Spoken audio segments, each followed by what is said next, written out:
Masih ingat Rahma Azhari, pemeran Galuh Parwati di Angling Dharma? Ini kabarnya sekarang. Angling Dharma menjadi salah satu sinetron laga kolosal yang begitu legendaris di awal tahun 2000-an. Dari tua hingga muda sangat gemar menonton tayangan ini pada saat itu.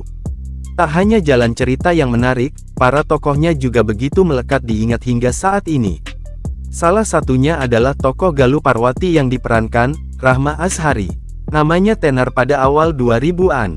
Bahkan, ia sempat dijuluki artis terseksi bersama dua saudaranya, Sarah Azhari dan Ayu Azhari. Lantas, bagaimana kabarnya sekarang? Diketahui, kini Rahma ia tak lagi berkecimpung di dunia hiburan. Kabarnya, ia menikah dengan aktor Hollywood, loh. Seperti apa kabar dan penampilannya sekarang? Rahma kini memilih hengkang dari dunia hiburan tanah air. Hal tersebut setelah ia menikah dengan seorang bule pada 2020 lalu.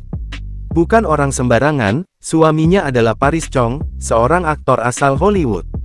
Kini Rahma tinggal bersama keluarganya di Amerika Serikat. Meski disibukkan dengan aktivitasnya sebagai ibu rumah tangga, nyatanya Rahma tetap cantik dan awet muda. Rahma Azhari merupakan model dan aktris berkebangsaan Indonesia.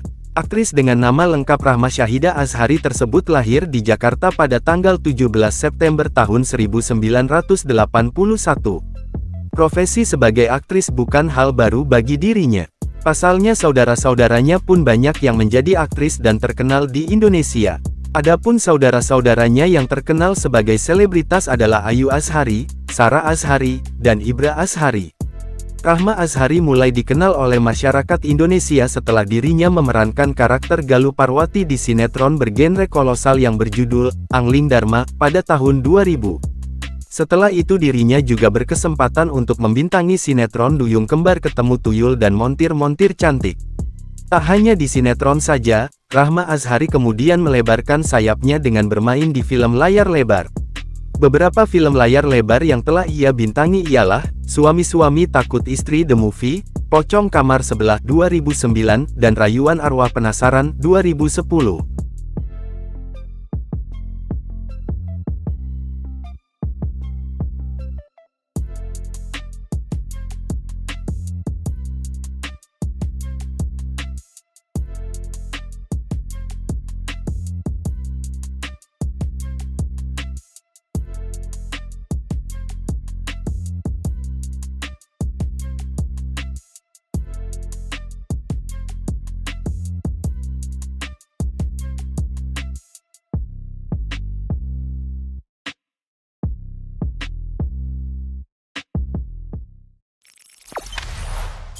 Jangan lupa subscribe, share, komen, dan like ya.